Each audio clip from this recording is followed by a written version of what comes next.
Hello et bienvenue sur mon podcast Ma vie d'humaine. Ici, on va écrire pour mieux ressentir. J'espère que ta semaine s'est bien passée et que ce début de printemps te permet de prendre l'air et surtout plein de vitamine D. Et que tu es prêt ou prête pour un nouvel exercice avec moi. Je rappelle que je n'ai aucune formation psy ou médicale, donc si cet épisode résonne et fait remonter des choses que tu souhaites approfondir, je t'encourage vivement à te rapprocher d'un professionnel capable de t'accompagner mieux que moi. Donc, je vais te donner le thème du jour, puis un exercice d'écriture. Tu le fais quand tu peux, à ton rythme. Ensuite, je le fais aussi avec toi, mais surtout ne te compare pas. Ici, chacun écrit à sa manière. Tout ce qui est dit et s'écrit ici est fait avec bienveillance, douceur et encouragement. Voilà. Alors, pour aujourd'hui, le thème c'est l'émotion, partie 1.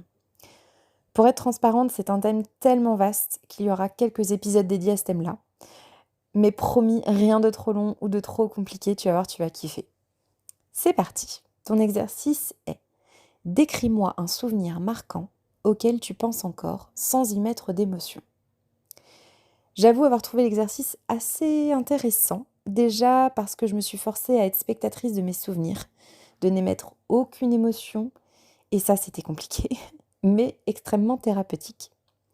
Ça m'a vraiment permis de dédramatiser le souvenir que j'ai décrit et d'avoir une nouvelle vision sur cet épisode-là de ma vie. J'espère que ça va te permettre la même chose en tout cas. Donc c'est vrai que c'était un peu comme si j'écoutais le récit de quelqu'un d'autre, ce qui me permettait de prendre du recul sur le souvenir en question. Donc c'est vrai que ça reprend un peu le principe de l'épisode 2 avec l'observation, sauf que là, ça m'est arrivé. Donc maintenant, prends quelques secondes, respire et pense à ton souvenir. Tu l'as ? Allez, c'est parti. Je commence. La journée était chaude, nos voisins étaient dans le jardin autour du barbecue. Le vent soufflait en cette fin de journée. Le son de la sonnette résonne dans la maison. J'ouvre la porte au facteur qui me remet une enveloppe. Ma signature apposée pour valider la transaction. Je referme la porte. Le papier est déplié. Je lis. Mes voisins me regardent. C'est la fin d'un ancien chemin de vie. Il est souvent plus difficile de décrire des émotions que l'on a pu ressentir. Par conséquent, décrire un événement sans émotion, normalement, devrait être plus simple.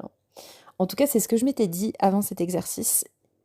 Et pourtant, il faut quand même rester objectif à notre vision de l'événement sans émotion. C'est extrêmement dur.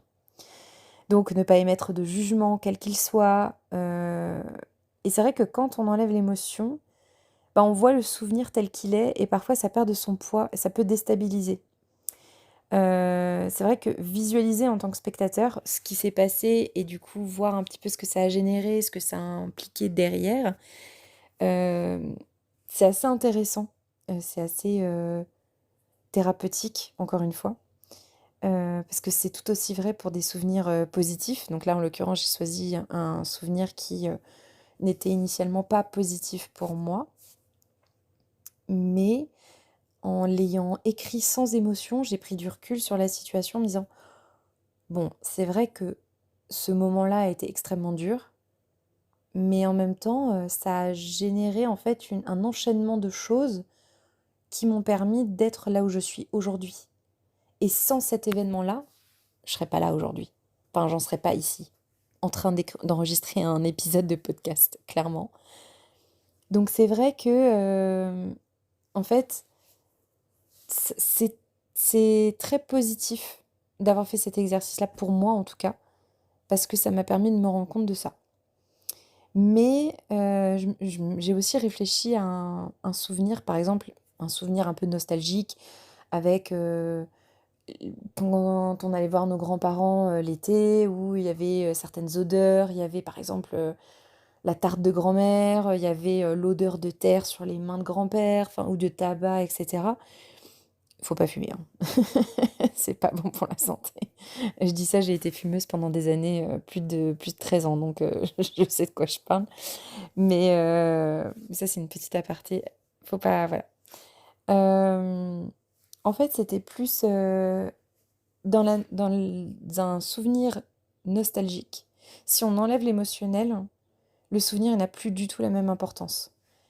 Donc, c'est vrai que c'est délicat et en fait, c'est là où on se rend compte que l'émotion fait l'humain et fait le souvenir.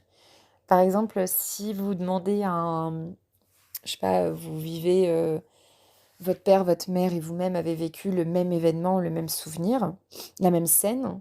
Si vous demandez à chacun, vous-même compris, d'écrire ce que vous avez ressenti et vu et vécu pendant cette scène-là, vous allez avoir 3 scénarios complètement différents.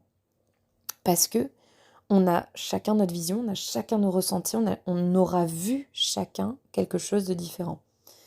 Et, et c'est quand même incroyable de se dire que sur une scène, il n'y a pas du tout la même vision. Donc c'est pour ça que je trouvais que le thème était vraiment important à aborder.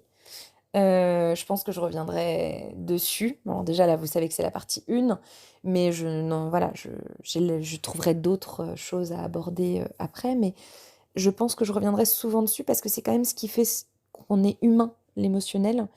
Et voilà, c'est le fait de ressentir, c'est le fait de vivre avec des émotions.